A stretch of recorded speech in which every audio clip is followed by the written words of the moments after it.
हूँ, आप कह रहे हैं हो कि सकता है सेकंड वेव ज्यादा स्ट्रॉन्ग है भी। हाँ डॉक्टर कांत प्लीज मुझे थर्ड वेव हाँ डॉक्टर कांत एक सेकंड, पहले मैं क्लैरिटी चाहती हूँ। आप कह रहे हैं सेकंड वेव ज्यादा खतरनाक होती है, तो ये खतरनाक सेकंड वेव की वजह से हुआ है या खतरनाक सेकंड वेव की तैयारी की ना वजह से हमें ये हालात देखने को मिल रहे हैं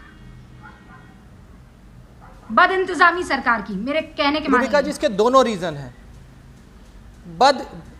बद इंतजामी सरकार की ये है कि आज जितने बेड सैंक्शनड हैं हॉस्पिटल को, अगर उतने बेड पे ऑक्सीजन कम है तो ये बद इंतजामी सरकार की है। लेकिन यस, जिस तरीके से डिमांड एंड सप्लाई का मिसमैच हुआ है, और पैंडेमिक में हमेशा डिमांड एंड सप्लाई का मिसमैच होता है, लेकिन जो ऑक्सीजन का कम होना या इंजेक्शन का कम होना या दवाओं का कम होना, यहां पे मिसमैनेजमेंट मैं मान सकता हूं। लेकिन जो total number of influx of patient है और जितने बेड अवेलेबल हैं उसमें मिसमैच होना, ये पैंडेमिक का कैरेक्टर है। और जो तैयारी की गई वो सफिशिएंट नहीं थी, और इस 135 करोड़ की जनता में कितनी भी तैयारी की जाए ये पॉसिबल नहीं है कि उस पैंडेमिक के मिसमैच को दूर किया जा सके। लेकिन हाँ, जितने हॉस्पिटल बेड थे, मैं इस डिबेट को ओपन करूं उससे पहले एक और क्लैरिटी चाहिए सर, और वो क्लैरिटी ये है मिसमैनेजमेंट ऑन हुज बिहाफ। मतलब मिसमैनेजमेंट किसकी तरफ से हुआ है?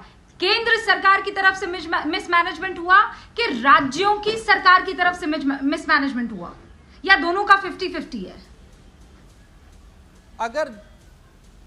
अगर जिस तरह से देखा जाए, जो अनलॉक का प्रोसेस हुआ था, जैसा होम मिनिस्टर ने कल बताया कि लास्ट जो गाइडलाइन इशू की गई थी उसमें यह कहा गया था चूंकि पैंडेमिक अब एपिडेमिक के फॉर्म में स्टेट पे गई है, तो स्टेट को सारे राइट्स दिए गए थे कि वो लोकल लेवल पे मैनेज करे या ना करे, ये उनकी रिस्पॉन्सिबिलिटी ज़्यादा होती है एज कंपेयर टू सेंटर की। सेंटर की रिस्पॉन्सिबिलिटी वहाँ होती है जहाँ पे मेडिसिन ना आए, जहाँ पे ऑक्सीजन ना आए, लेकिन सबसे बड़ी रिस्पॉन्सिबिलिटी होती है जनता की। और मैं ये दिखाना चाहता हूँ, ये जनता कर्फ्यू की बात की जा रही है, लॉकडाउन की बात अलग है, लॉकडाउन सरकार करती है, लेकिन जनता को जनता कर्फ्यू लगाना चाहिए। जब तक जनता खुद सेंसिबली कर्फ्यू के फॉर्म में नहीं चलेगी तब तक देश का यही हाल होगा, और अगले 4 से 6 महीने में एक वेव फिर आएगी। सरकार को उसके लिए दोष देंगे, मेरे पास ये आंकड़ा तो नहीं है। आज सुबह मैंने कुछ तस्वीरें देखी, मैं तो उन तस्वीरों को सोशल मीडिया पर देखकर इतना मेरा खून खौल रहा था। एक महिला गाड़ी से उतरती है, उसका पति उसके साथ है, उन लोगों ने मास्क नहीं लगाया हुआ है, पुलिस के सामने चीख रही है, इस तरीके से बिहेव कर रही है जैसे उससे बड़ा रसूख वाला कोई नहीं है, जैसे वो सीधी की सीधी भगवान की तरफ से उतारी गई है और उसे कोरोना छू भी नहीं सकता है। बदतमीजी कर रही है, लेकिन हमारी पुलिस ने पूरा संयम बरते हुए वो उदाहरण पेश करने की कोशिश की, और ऐसे बहुत सारे लोग हैं। डॉक्टर कांत, मैं आपके पास आ गया हूँ। रोहन गुप्ता, लॉकडाउन इकलौती अब कह सकते हैं कि हथियार रह जाता है इस कोरोना पर वार करने के लिए? रूबिका जी, हम लोग इस सब्जेक्ट पे 1 साल के पहले भी डिबेट कर रहे थे कि क्या सिर्फ लॉकडाउन से कोरोना चला जाएगा। तब भी मेरी आर्ग्यूमेंट यही थी कि लॉकडाउन से कुछ नहीं होगा, लॉकडाउन के साथ साथ में आपको ट्रेसिंग टेस्टिंग की बात है। काफी हमको एक मौका मिला था।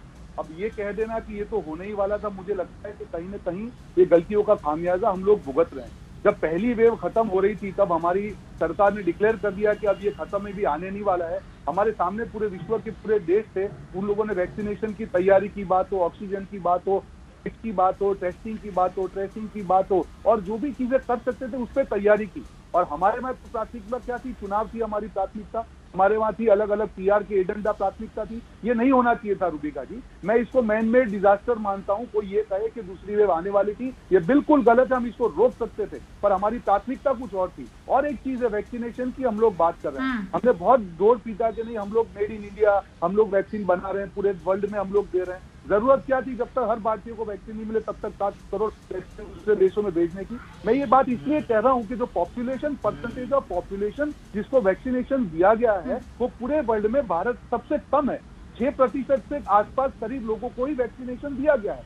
तो हम लोग ये कहें कि नहीं ये होने वाला था, मुझे लगता है कहीं ना कहीं घोर बेदरकारी है इस सरकार की। आज ऑक्सीजन की आप जो मंजर देखा जा रहा है, नहीं देखा जा रहा है रूबिका जी। चारों ओर जो हाल पूरे देश में बन रहा है अब नहीं देखा जा रहा है, क्योंकि हम लोग तैयारी नहीं थे, हम प्रिपेयर ही नहीं थे। फिर हम बोलेंगे कि लॉकडाउन से सिर्फ क्या होगा? सिर्फ लॉकडाउन से क्या होगा? तैयारी क्या है उसके सामने हमारी?